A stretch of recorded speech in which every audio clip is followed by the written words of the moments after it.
Assalamualaikum warahmatullahi wabarakatuh. Kami dari kelompok 5 kelas A akan mempresentasikan materi mengenai populasi hewan yang beranggotakan Alvina Aulia Syafitri, NPM 19130240027, Baby Olivia Alianda, NPM 19530240005, Inayatul Ainia Cahyani, NPM 19130240013, dan Yulia Damayanti, NPM 19130240045. Materi yang pertama yaitu mengenai pengertian. Apa sih populasi itu? Populasi adalah sekelompok organisme satu spesies yang mendiami suatu tempat, memiliki ciri atau sifat khusus populasi atau kelompok dan bukan ciri individu. Nah, ciri-ciri tersebut antara lain ada kerapatan, natalitas atau angka kelahiran, mortalitas atau angka kematian, persebaran umur, dan lain sebagainya. Materi selanjutnya yaitu kerapatan populasi. Kerapatan populasi adalah besarnya populasi dalam hubungannya dengan suatu unit atau satuan ruangan. Umumnya dinyatakan dalam jumlah individu atau biomasa populasi per satuan area atau volume. Materi selanjutnya akan dijelaskan oleh teman saya. Oke, baik, saya Yulia Damayanti dengan NPM 191302445. Di sini saya akan membahas mengenai dispersi. Jadi dispersi di dalam populasi itu terbagi menjadi 3 pola dasar, yaitu acak, seragam, dan mengelompok. Nah, dia itu dikatakan acak apabila individu pada populasi dapat hidup di mana saja dalam area yang ditempati populasi tersebut. Yang kedua, dikatakan seragam apabila individu-individu tersebut tersebar secara seragam di dalam area tersebut. Dan yang ketiga, dikatakan mengelompok apabila di dalam populasi lebih mudah ditemukan pada area tertentu dibanding area yang lainnya. Nah, selanjutnya di sini kita bisa lihat gambarnya. Ada gambar pola acak, yang kedua itu ada pola mengelompok, dan yang ketiga itu ada pola seragam. Nah, selanjutnya yaitu natalitas atau angka kelahiran. Jadi natalitas atau angka kelahiran ini merupakan kemampuan populasi untuk bertambah atau untuk meningkatkan jumlahnya melalui produksi individu baru yang dilahirkan atau ditetaskan dari telur melalui aktivitas perkembangan. Di sini ada 2 jenis natalitas. Yang pertama itu angka kelahiran kasar dan yang kedua angka kelahiran umur spesifik. Nah, jadi kalau angka kelahiran kasar ini didefinisikan sebagai rasio jumlah kelahiran yang dilambangkan B besar selama suatu periode tertentu dengan total populasi yang dilambangkan dengan huruf N kapital dan didapatkan rumus B kecil sama dengan B besar per N besar. Nah, N ini biasanya itu terdiri dari 1000 individu gitu. Jadi untuk mamalia besar, waktu yang sering digunakan adalah 1 tahun. Oleh karena itu, B adalah jumlah kelahiran hidup per 1000 individu per tahun. Selanjutnya yaitu angka kelahiran umur spesifik atau dilambangkan dengan B kecil. Ini didefinisikan sebagai jumlah kelahiran dari induk betina umur tertentu atau X selama periode waktu tertentu dibagi menjadi jumlah betina populasi atau NX. Dengan demikian rumus perhitungan menjadi B kecil sama dengan B besar X per N besar X. Oke, sekian dari saya. Saya persilakan untuk teman saya melanjutkan.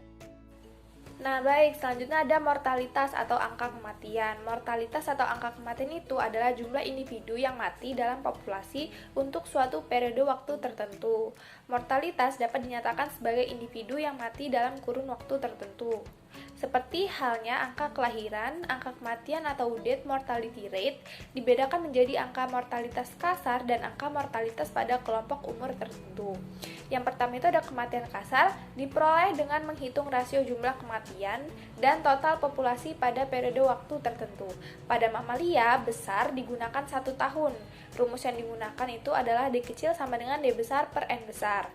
Pada mamalia besar angka kematian kasar biasanya merujuk pada jumlah kematian per 1000 hewan setiap tahun. Kemudian yang kedua ada kematian pada umur tertentu. Itu dihitung dengan mengurangi jumlah individu hidup pada awal tahun dengan jumlah yang hidup di akhir interval umur. Sebagai contoh, jumlah individu pada akhir interval umur 0 sampai 1 tahun hanya 460 ekor dari jumlah kelahiran selamat 1000. Maka mortalitas pada umur spesifik tersebut ialah DX sama dengan 1000 dikurang 460 sama dengan 540 atau 0,540 atau 54%. Nah, dari berbagai data harapan hidup individu-individu populasi, kemudian dapat disusun suatu kurva yang dinamakan dengan kurva survivorship atau kurva ketahanan hidup, yang dapat mengetahui kecenderungan laju mortalitas suatu populasi. Terdapat 3 jenis kurva, yaitu yang pertama kurva tipe 1 atau cembung. Ini merupakan kurva kehidupan suatu populasi di mana pada waktu muda laju kematian populasi rendah, tetapi mendekati umur tua laju kematian populasi menjadi tinggi. Individu cenderung berumur panjang. Spesies kurva ini khas yang menghasilkan beberapa keturunan tetapi merawat mereka dengan baik, termasuk manusia dan banyak mamalia besar lainnya. Kemudian yang kedua itu ada kurva tipe 2 atau diagonal, mempunyai umur yang relatif konstan, laju kematian populasi konstan. Misalnya beberapa burung dan beberapa kadal mengikuti pola ini. Kemudian yang ketiga ada kurva tipe 3 atau cekung. Ini menunjukkan bahwa laju kematian populasi sangat tinggi pada waktu populasi berumur muda dan selanjutnya menjadi menurun pada saat populasi mulai berumur tua. Contohnya seperti tiram menghasilkan jutaan telur, tetapi kebanyakan larva mati karena predasi atau penyebab lainnya. Larva yang bertahan hidup itu cukup lama untuk menghasilkan cangkang keras hidup yang relatif lama. Selanjutnya akan dilanjutkan oleh teman saya. Baik, materi selanjutnya adalah persebaran umur. Jadi, persebaran umur merupakan salah satu karakteristik populasi yang pastinya mempengaruhi mortalitas dan juga natalitas. Karena perbandingan dari berbagai golongan umur individu-individu di dalam populasi akan menentukan status reproduksi yang sedang berlangsung pada populasi. Kemudian menyatakan kondisi yang dapat diharapkan pada masa mendatang. Nah, menurut Bodenhammer tahun 1958, populasi dapat dibagi ke dalam 3 kelas umur, yaitu yang pertama adalah prareproduktif. Jadi, prareproduktif ini adalah populasi yang sebagian besar anggotanya adalah individu-individu berumur muda. Kemudian yang kedua adalah reproduktif. Jadi, reproduktif adalah populasi yang sebagian besar anggotanya individu-individu berumur sama dengan rata-rata populasi. Kemudian yang ketiga adalah postreproduksi. Postreproduksi adalah populasi yang sebagian besar anggotanya adalah individu-individu berumur tua. Berikut ini disajikan gambar masing-masing contoh dari prareproduktif, reproduktif, dan juga postreproduktif. Selanjutnya adalah rangkuman. Populasi adalah sekelompok organisme satu spesies yang mendiami suatu tempat, memiliki ciri atau sifat khusus populasi atau kelompok dan bukan ciri individu. Kemudian kerapatan populasi adalah besarnya populasi dalam hubungannya dengan suatu unit atau satuan ruangan.